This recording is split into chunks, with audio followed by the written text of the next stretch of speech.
ममता राज में खूब फल फूल रहे हैं माफिया, चाहे वह कोयला माफिया हो या बालू माफिया या फिर भूमि माफिया। सिंडिकेट ही चला रहे हैं अपना अपना राज। पूरा प्रशासनिक तंत्र खड़ा है इन माफियाओं के संरक्षण में।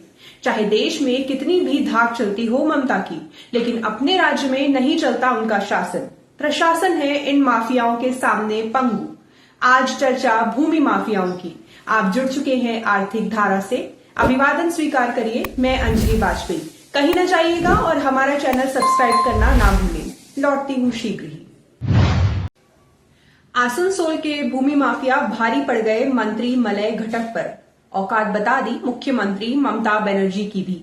भूमि माफियाओं के खिलाफ कार्रवाई की हुई थी बड़ी बड़ी घोषणाएं, लेकिन भूमि माफियाओं के पैसे पर पलने वाले अधिकारियों ने भी दिखाया अपना प्रभाव। आई वॉश कर फाइलों को डाल दिया ठंडे बस्ते में। तीसरी बार सत्ता में आने के बाद से ममता मुखर रही हैं भूमि माफियाओं के खिलाफ। चंद दिनों की देखावटी कार्रवाई के बाद सब कुछ हो जाता है शांत, जनता भी हो जाती है संतुष्ट, प्रशासन भी ठोक लेता है अपनी पीठ। तो बने रहें पूरे वीडियो में हमारे साथ, क्योंकि आज चर्चा होगी भूमि माफियाओं के प्रभाव की, उनके फैले नेटवर्क की, उनकी काली कमाई की, आभा मंडल की। होगा यह आईने की तरह साफ, कैसे राजनीति प्रशासन पंगु हो जाते हैं आवारा पूंजी के सामने। राजनीति पर सबसे बड़ा ग्रंथ है महाभारत। उसमें एक प्रसंग है पांडवों के अज्ञातवास का। पांडवों को ऋषि व्यास ने रखा था एक चक्री गांव में ब्राह्मण के घर में। उस गांव की रीत थी निराली। आतंक था बक राक्षस का। ग्रामीणों की सहमति से उसने बनाया था एक कानून। हर रोज एक घर से बैलगाड़ी भरकर खाद्यान्न, 2 भैंस, 1 नर देना होगा दानव के भोजन के लिए। हालांकि भीम ने वध किया था उस राक्षस का। इस कहानी का जिक्र इस समय क्यों, लौटेंगे इस पर बाद में। मुख्यमंत्री ममता जब बनी तीसरी बार मुख्यमंत्री, भूमाफियाओं के खिलाफ कार्रवाई की हुई थी घोषणा। सिलीगुड़ी सहित कई शहरों में हुई कुछ भूमाफियाओं की गिरफ्तारी भी। शामिल थे तृणमूल के स्थानीय नेता भी। पकड़ी गई छोटी मछलियां, बचे रहे बड़े बड़े मगरमच्छ। कुछ दिन के बाद ठंडा पड़ गया सब कुछ। भूमि माफियाओं का चलता रहा राज बदस्तूर। इसी तरह की घोषणा की थी मंत्री मलय घटक ने। जिला शासक से की थी उन्होंने शिकायत। नगर निगम के इलाके में भूमाफियाओं ने भर दिए हैं दर्जनों तालाब। प्लॉटिंग कर बेच दी है उसकी जमीन। खड़ी हो गई है बड़ी बड़ी बिल्डिंगें। जांच कर हो कार्रवाई। जिला प्रशासन ने की पहले चरण में जांच कर 11 ऐसे तालाबों की शिनाख्त। कार्रवाई का आदेश दिया भूमाफियाओं के खिलाफ। विभिन्न थानों में दर्ज कराई गई प्राथमिकियां। मीडिया हुआ सक्रिय तो खुलने लगे कई और बड़े बड़े राज। कुल्टी में सरकारी स्तर पर फायर ब्रिगेड के लिए आवंटित हुई जमीन। सक्रिय थी पूर्व उपमेयर तबस्सुम आरा। भूमि माफियाओं ने कब्जा कर बेच दी वह जमीन। हो गया है उस जमीन का पक्का निर्माण भी। मंत्री मलय घटक ने किया खुलासा। वार्ड 49 के हिल व्यू इलाके में सरकारी जमीन आवंटित की गई थी हेल्थ सेंटर के निर्माण के लिए। जमीन पर कब्जा हो गया भूमि माफियाओं का।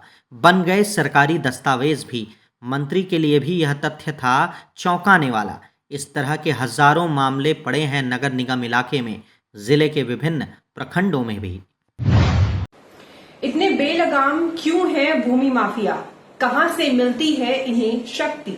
प्रश्न है जितने गंभीर, उत्तर है उतना ही आसान। कोयला तस्करी हो या बालू तस्करी, पशु तस्करी हो या लोहा तस्करी, इस कमाई का बड़ा हिस्सा पहुंचता है अधिकारियों नेताओं के पास। तस्करों को भी होती है पूरी कमाई। घूमकर सारा पैसा चला जाता है लैंड प्रमोटरी में। कोयला बालू तस्कर बन बैठे हैं भूमि माफिया। सबकी लगी है कमाई, तो कैसे हो इन भूमि माफियाओं पर कार्रवाई? अपनी ही कमाई को गंवाता है क्या कोई? मंत्री मलय घटक की शिकायत पर हुई जिला प्रशासन की जांच। 11 मामले आए सामने। भेजी गई मंत्री को रिपोर्ट। पहला मामला था वार्ड 95 में मौजा नरसिंह बांध, आरएस प्लॉट नंबर 5341। तालाब की भराई है जारी। प्लॉटिंग के लिए बनाई गई है बाउंड्री वॉल। दूसरा मौजा दक्षिण धदका के शीतला के पास डीयूसी क्लब के पीछे दारोगा तालाब, आरएस प्लॉट नंबर 821। तालाब की जमीन पर 4 पक्के निर्माण। तालाब की भराई जारी। तीसरा वार्ड 76 में नरसिंह बांध मौजा में ध्रुव डंगाल शिशु बागान RS नंबर 231 2 पक्के निर्माण। तालाब की भराई जारी। चौथा वार्ड 20 में गोपालपुर मौजा में Fortune park LS plot number 147 और 148। तालाब का चरित्र ही पूरी तरह से बदल दिया गया है। पांचवा इसी फॉर्चून पार्क में LR प्लॉट नंबर 218।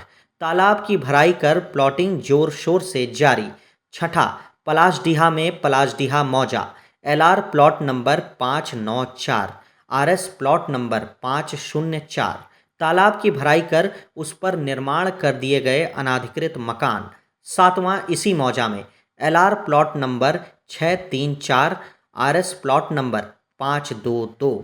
इस तालाब की जमीन पर बन गए अनाधिकृत पक्के निर्माण।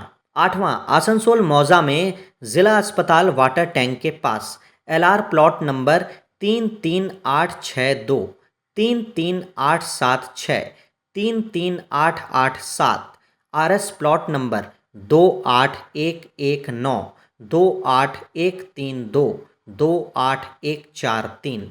तालाब को पूरी तरह से भर दिया गया है मिट्टी और कचरे से। इन सभी 8 मामलों में संबंधित थानों में दर्ज है FIR। नवा मामला है वार्ड 54 के कालिकापुर सायरपाड़ा का। केरू कंपनी के निकट है यह जमीन।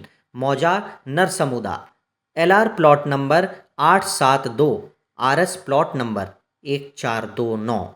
सरकारी दस्तावेजों में यह तालाब है, लेकिन स्थल पर नहीं दिखेगा तालाब का कोई भी अवशेष। पूरी जमीन है अतिक्रमित, हो गए हैं पक्के निर्माण। 10वां तालाब है हीरापुर थाना अंतर्गत नरसिंह बांध मौजा का। LR प्लॉट नंबर 2067 2068 2069 2070 2071 और 2072। RS plot number 2182। RS नक्शे में है तालाब, लेकिन माइक्रोस्कोप से देखने के बाद भी नहीं दिखता है तालाब। जमीन पर दिखते हैं सिर्फ पक्के मकान। 11वां मामला है आसनसोल मौजा का। वार्ड नंबर 49 शताब्दी पार्क के सामने LR plot number 1101 1093 1172 RS plot number 1004 1005 और 1006। RS मैप में तालाब है। तालाब पार और बागान। जमीन पर जाकर देखिए, नहीं दिखेगा कोई भी इसका प्रमाण। दिखेगा एक बड़ा पक्का निर्माण। क्या किया पुलिस ने? दिखावे के लिए 5 आरोपियों को गिरफ्तार किया। जल्द ही मिल गई जमानत। महाभारत के बकदानव की कहानी को याद करिए।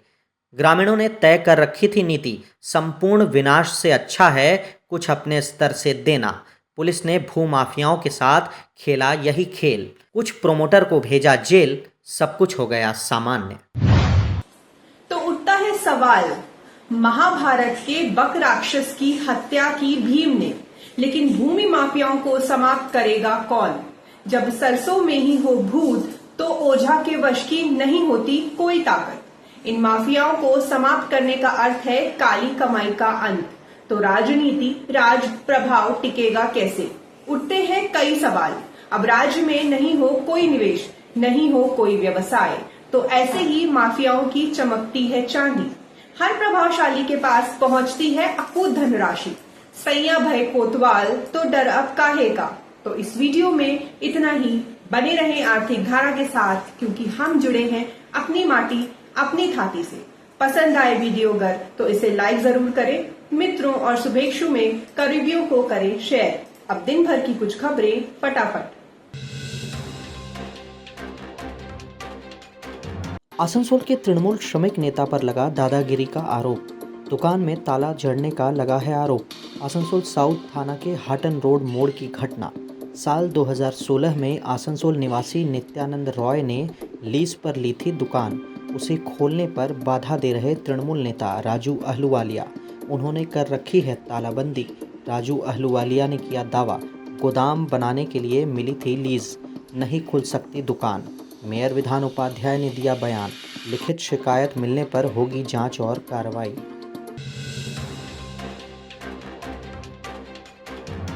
ईसीएल अधिकारी लंबे समय से भूमिगत पानी फेंक रहे हैं अनाधिकृत जमीन पर। ग्रामीणों की जमीन डूब गई पानी में। पुनस्तोड़िया एरिया की बांसड़ा सी पिट कोलियरी बंद कर दी। नाराज ग्रामीणों ने संबंधित जमीन के अधिग्रहण की रखी मांग। आंदोलन के कारण खदान में उतर नहीं सके मजदूर। अधिकारियों के स्तर से मिल रहे आश्वासन से संतुष्ट नहीं है ग्रामीण। स्थिति बनी हुई है तनावपूर्ण। तैनात है विभागीय सुरक्षा गार्ड और सीआईएसएफ। आसनसोल के एनएस रोड इलाके में नगर निगम चेयरमैन अमरनाथ चटर्जी के नेतृत्व में किया गया कंबल वितरण। 150 जरूरतमंदों को मिलेगी ठंड से राहत। 44 नंबर वार्ड टीएमसी के अध्यक्ष मुकेश शर्मा, विनोद गुप्ता, अरुण शर्मा थे उपस्थित। अमरनाथ चटर्जी ने किया दावा, हर साल किया जाता है कंबलों का वितरण। स्थानीय पार्षद होने के नाते लोगों से गहराई से जुड़ने का है उद्देश्य।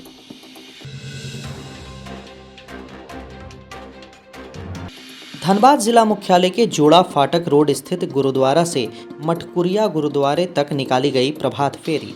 गुरु गोविंद सिंह जी की माता गुर्जर कौर, 4 साहिबजादों बाबा अजीत सिंह, बाबा जुझार सिंह, बाबा जोरावर सिंह, बाबा फतेह सिंह की शहादत पर किया गया आयोजन। नेतृत्व किया पंच प्यारों ने।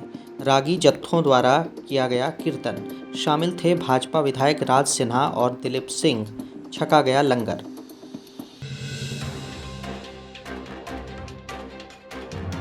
धनबाद जिला मुख्यालय के साधना हॉस्पिटल में मौत हो गई इलाजरत गर्भवती महिला की। इलाज में लापरवाही का आरोप लगा, जमकर हंगामा किया परिजनों ने। लटानी बरवाटांड़ की निवासी थी 24 वर्षीय साजिया खातून। डिलीवरी के लिए दाखिल हुई थी बुधवार की शाम। ऑपरेशन के दौरान हार्ट अटैक से हुई मौत। सूचना मिलने पर पहुंची सरायढेला थाना पुलिस। समझा बुझाकर दोनों पक्षों को किया शांत।